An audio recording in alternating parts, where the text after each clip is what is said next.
And then back to 16 notes. 1 E and a 2 E and a 3 E and a 4 E. 1 E and a 2 E and a 3 E and a 4 E. 1 E and a 2 E and a 3 E and a 4 E. 1 E and a 2 E and a 3 E and a 4 E. So I ended on 16 notes just to complete the cycle because it started on 16, ended on 16. But that's kind of the idea. So once again, the 30-second notes by themselves, it's really creating that bounce effect. You're really creating kind of a long note idea. It's kind of in a way kind of an equivalent to the trill in like a wind instrument type thing. So it's going to be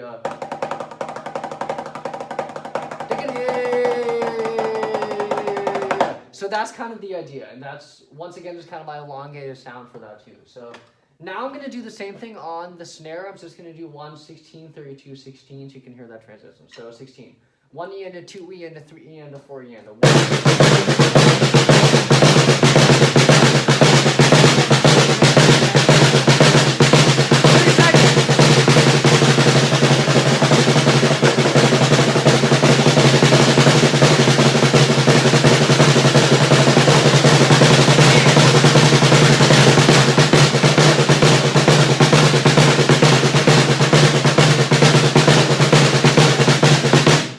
So with 30-second notes, also another kind of detail there is basically there's like 2 16th notes to every 30-second note. So it's basically like you're taking the 16th note concept and you're doubling it to make it slightly faster. Once again, the notes are closer together. So I'm just going to play 16th notes like by themselves now. once on the pad, once on the snare. So 30-second notes. So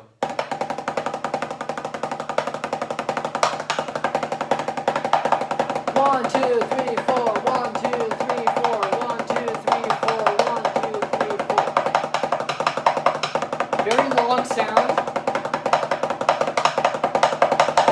So there, and now on the snare.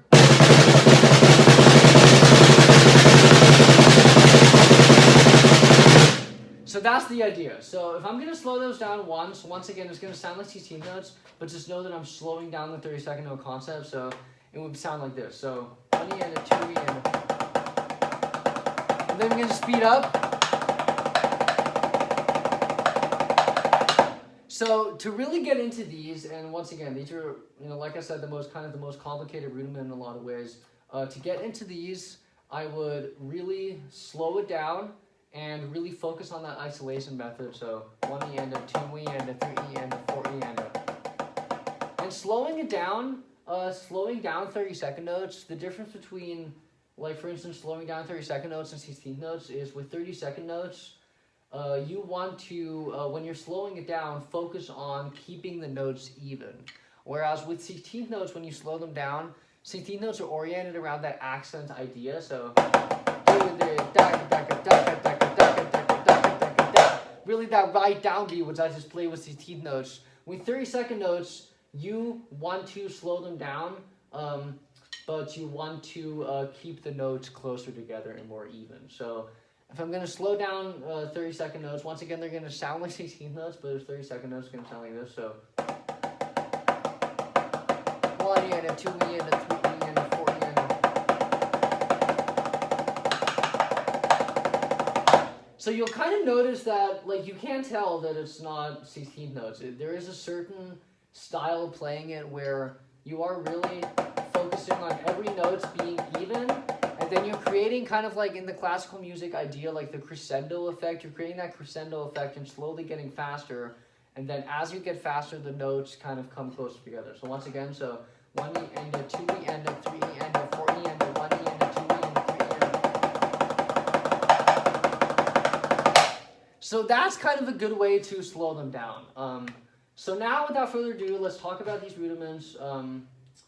Kind of as one holistic idea. So I'm going to play them all on the snare once. Actually, let me start on the pad. I'm going to play them once on the pad, all the way through, and then I'll play them once on the snare. So this is going to be 4, 8, 16, 32, and then back to 4. So the ladders concept is 4, 8, 16, 32, 16, 8, 4. And the idea is you're going up and going back down. That's why it's called the ladders. Kind of the ladders effect. So I'm just going to play it all the way through without talking on the pad, and then once on the snare so you can hear them. And then I'll talk about solos and how to kind of incorporate these rudiments into solos or just in your playing in general, which is kind of a broader conversation. But I'll just talk about the rudiments and how they apply in the drum set context. So first on the pad. So here we go. So 1, 2, 3, 4.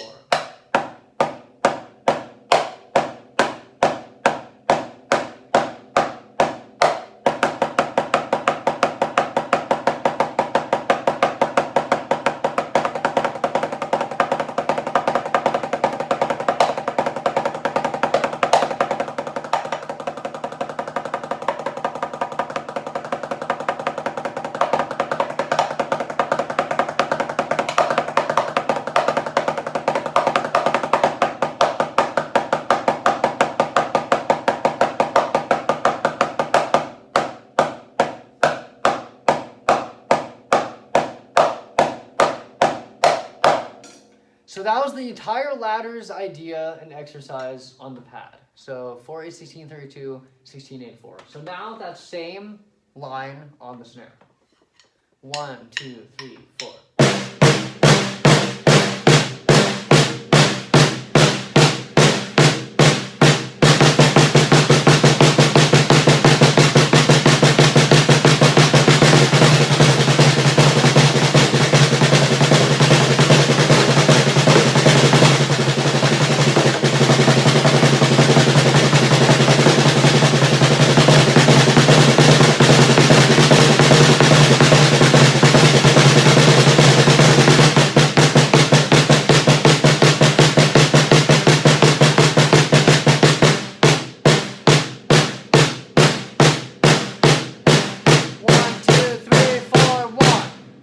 So that was the entire line on the pad and the entire line on the snare. So before I talk about these, how these apply, I actually want to go back to eighth notes real quick and mention kind of how to slow those down, because that's something I did not cover. So with the eighth notes, you know, you're really focusing on that even feel. Same with, or kind of similar to 32nd notes.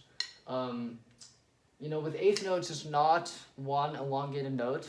You don't have the notes connected, so you have a lot more of space between the notes. That's number one. But to slow those down, once again, you're going to go, you know, the regular eighth note pattern is 1, 2, 3, 4, 1, 2, 3, 4. You can think about marching and Nazis marching or other people marching and just kind of 1, 2, 3, 4, 1, 2, 3, 4, 1, 2, 3, 4, 1, 2, 3, 4. Just kind of that marching concept. So to slow that down, once again, you're really focusing on that even feel with both quarter notes and eighth notes and 32nd notes. When you slow them down, you're focusing on that even feel. With 16th notes, you're focusing on the accent feel. So that's kind of how they break down once again. So let me just to demonstrate that real quick, let me play quarter notes, eighth notes, and then 32nd notes slow down. I'm just going to kind of do that back to back, so you can hear how they're similar and how all three of those rudiments are the even-based rudiments, and the 16th notes are kind of the accent-based rudiments. So quarter notes. So 1. You're really focusing on each note being very succinct. And then eighth notes.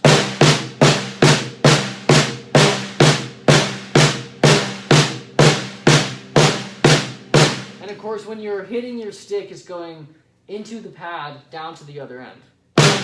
And you're really creating that. If you've seen the Cobra Kai, the way they talk about punches, like the Cobra Kai effect of someone's on the other end of the opponent. And you're kind of creating that into the pad. So now 32nd note, slow down.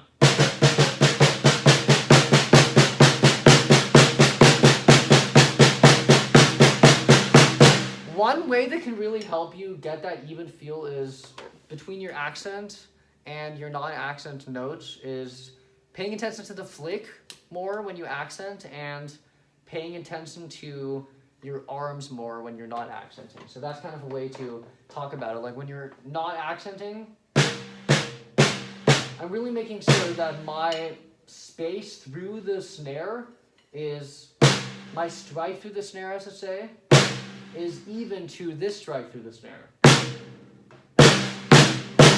So that's the idea. So once again, that's a little cover-up on that concept of eighth notes specifically, with an emphasis on the 4 and 32, as they are all three of those kind of the non-accent-based rudiments. Because once again, 16th notes, you're really leaning into that right and leaning into that accent versus the other three where you're not. So now let me take that ladders exercise and talk about how this applies on the kit. So number one, you know, this is kind of a lengthy question. There's a lot of different ways you can use these. You know, obviously rudiments are kind of your bread and butter for creating dynamics in drumming. You can play without rudiments, you know. When you're playing a groove, if it's just a straight groove, you can play. You know, just that straight idea, there's no rudiments involved in that. And basic drumming with beats, basic beats do not involve rudiments. However, as soon as I do a fill or as soon as I create a solo, then I'm using rudiments. So like that same groove I just did, like take for example, one of my favorite songs, The Reason by Hoobastank, and that groove that the line drummer does for that, you know, it's a very straight money beat idea, you know, I'm not a perfect person. So that idea, but then as soon as you, and that song is actually a good example of a song that does not use any rudiments in the song itself, but when you're kind of covering that record, you can incorporate your fills. And as soon as you start incorporating fills, you're going to create a rudiment. So, for example, I'm going to take the intro to The Reason, so 1 and 2 and 1 and 2 and 1 and 2 and now a fill. So what I just did there is just by doing that strike combination, I'm creating a rudiment. And of course that rudiment was singles. Now I'm going to do that same groove and say incorporate a 16th note fill. So 1, 2, 3, 4, 1 and 2 and 4, 1 and 2 and now 16th notes. So now you're asking, well, that was 8th notes, or was it 16th notes? Well, it was 16th notes slowed down. If I would have done an 8th note fill, it would have sounded like this. 1 and 2 and 3.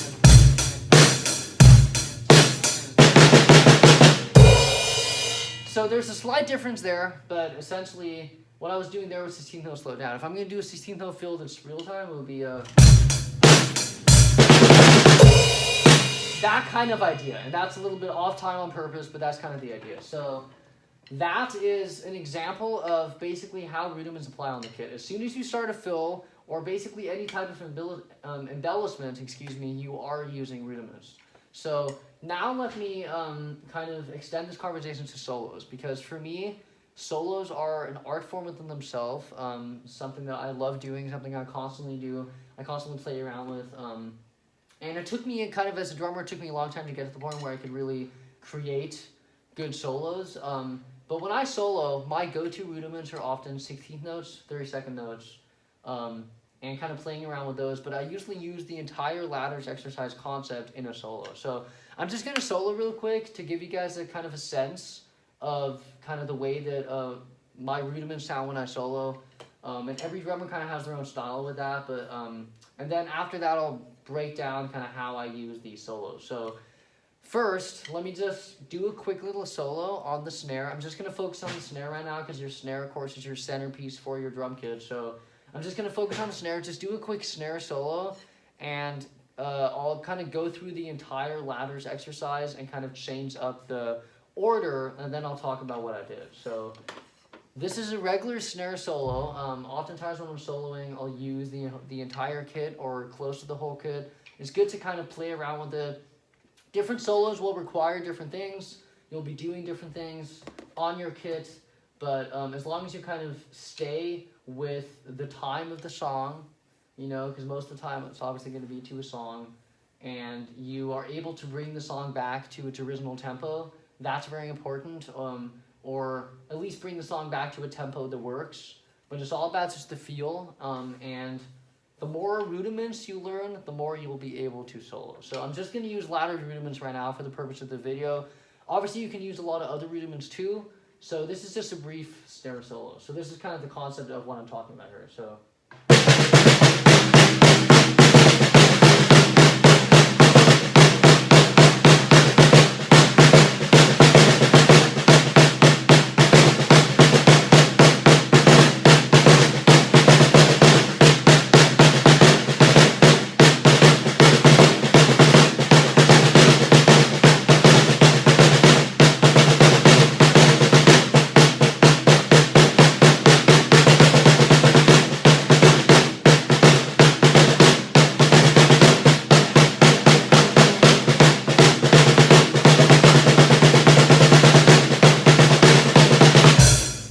That was just kind of an idea. So, there's a lot going on there.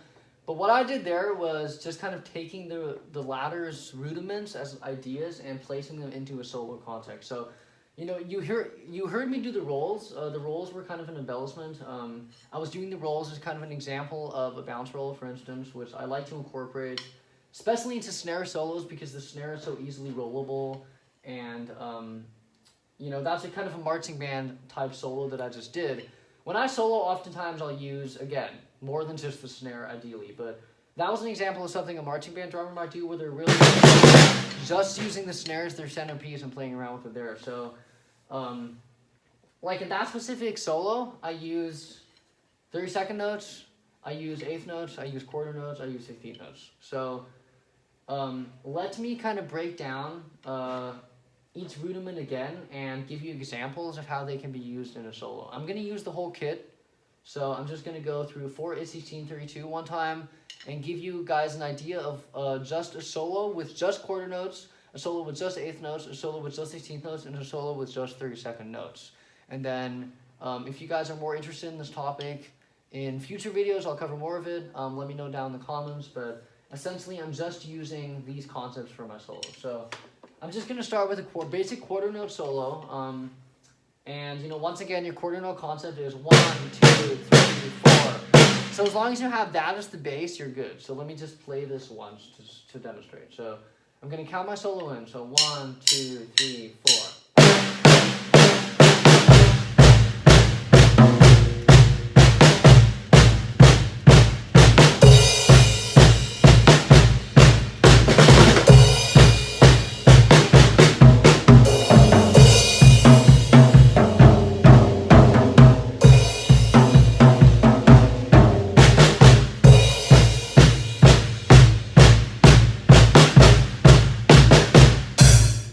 So I'm kind of using the hi-hat as a way to end the lines as an example right now, but that was a quarter note solo. So, you know, you heard me do other notes in there. I also added 16th notes and 8th notes, but quarter notes were the bass. You know, quarter notes themselves, if you're only using quarter notes, that's going to sound pretty bland. So it's all about creating diversity. It's all about creating those dynamics in your solo. So, you know, you can use other notes, but I was using quarter notes as the bass for that solo. So now let me demonstrate an 8th note bass solo. So 1, 2, 3, 4.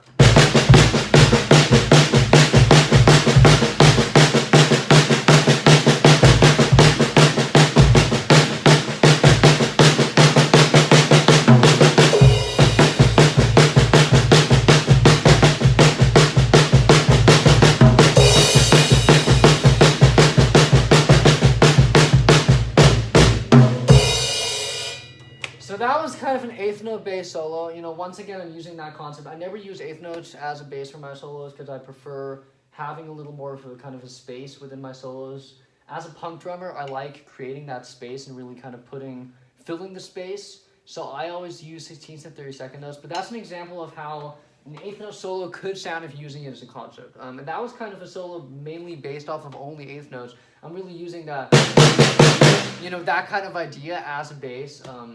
You know, oftentimes singing the rudiment, that's another thing. When you're going back to your ladders, singing your rudiments really helps. Da-ka, da-ka, da-ka, da-ka versus da, da, da, da.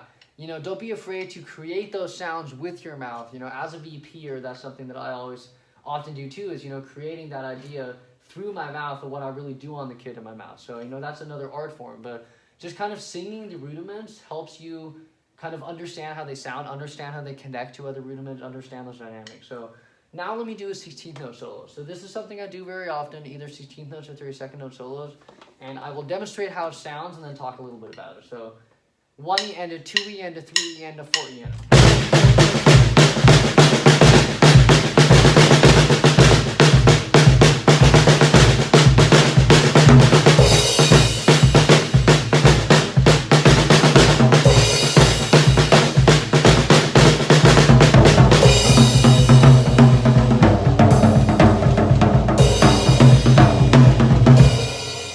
Once again, I, you know, play around with a lot of stuff, but I was using the 1E and a 2E concept as the bass, you know. 1E and a 2E and a 3E and a 4E and in my acronym video, you'll see that I talk about Purple Baby as a concept. So Purple Baby, Purple Baby.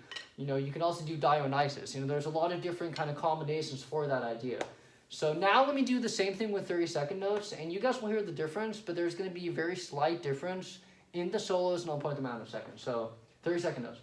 So the way you count in 32nd notes, you know, 16th notes are 1E and a 2E and a 3E and a 4E and a 32nd notes are 1E and 2E and a 3E and a 4E and da da da da. So I'm just gonna count in the downbeats to get that idea because of simplicity. So 1E and 2E and a 3E and a 4E and 1, 2, 3, 4.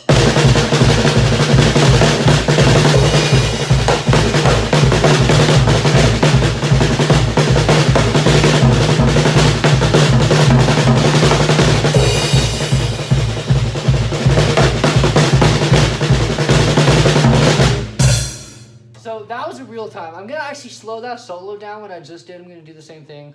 Slow it down so you guys can hear the distinction there. So 32nd note.